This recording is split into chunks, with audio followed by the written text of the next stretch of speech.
আসসালামু আলাইকুম। আজ আমি তৈরি করে দেখাবো বিফ কষা মাংস। বিফ দিয়ে তৈরি এই কষা মাংসটা খেতে কিন্তু অসম্ভব মজাদার, আর তৈরি করাটাও খুবই সহজ। তো চলুন দেখে নেওয়া যাক কিভাবে এই বিফ কষা মাংসটা তৈরি করতে হয়। আমি এখানে 1 কেজি পরিমাণের গরুর মাংস ভালো করে ধুয়ে নিয়েছি। আমি প্রথমে এর মধ্যে দিয়ে দিচ্ছি পেঁয়াজ কুচি। পেঁয়াজটা আমি একেবারে কুচি করিনি, একটু আস্তে আস্তে রেখেছি। দিয়ে দিচ্ছি স্বাদ মতো লবণ, 1 টেবিল চামচ হলুদের গুঁড়া, শুকনা মরিচের গুঁড়া, 1 টেবিল চামচ পরিমাণ জিরার গুঁড়া, 1 চামচ ধনিয়ার গুঁড়া, দিয়ে দিচ্ছি হাফ চামচ পরিমাণ গরম মশলার গুঁড়া, আরও দিচ্ছি কয়েকটা এলাচি, দারচিনি এবং তেজপাতা, এবং দিয়ে দিচ্ছি 1 কাপ পরিমাণ সয়াবিন তেল।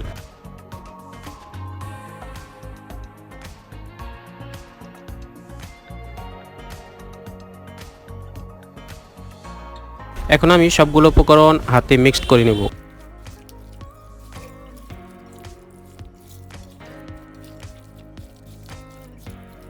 এখন 1 কাপ পরিমাণ পানি দিয়ে একটু মিক্সড করে চুলা অন করে দিব।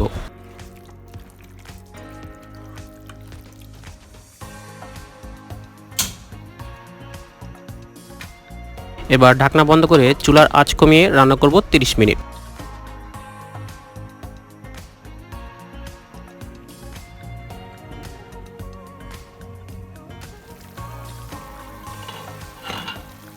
এর মধ্যে এখন হাফ চামচ কেওড়ার জল দিয়ে দিচ্ছি।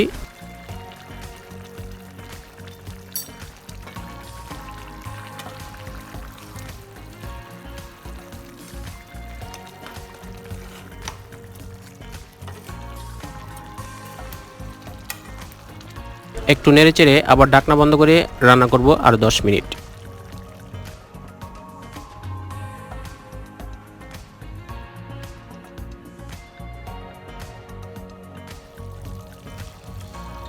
আমাদের মাংসটা সিদ্ধ হয়ে গেছে।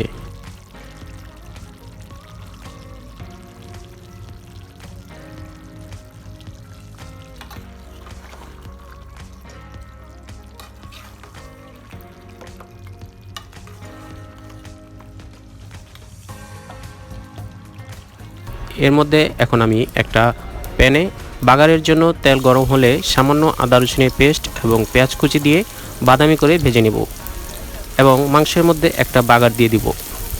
এতে করে মাংসের স্বাদ এবং ফ্লেভার দুইটাই দ্বিগুণ বেড়ে যাবে।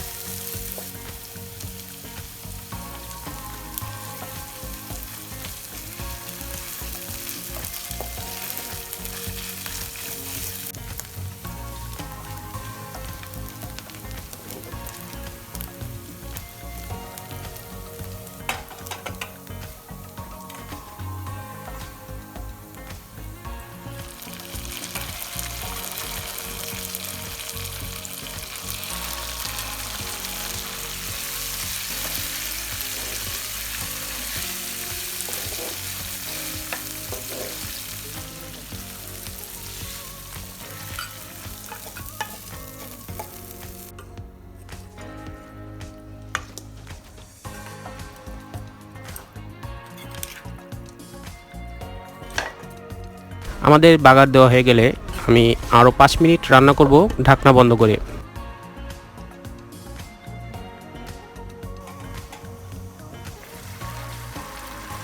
আমাদের প্রায় হয়ে এসেছে, এখন আমি চুলা বন্ধ করে দিব।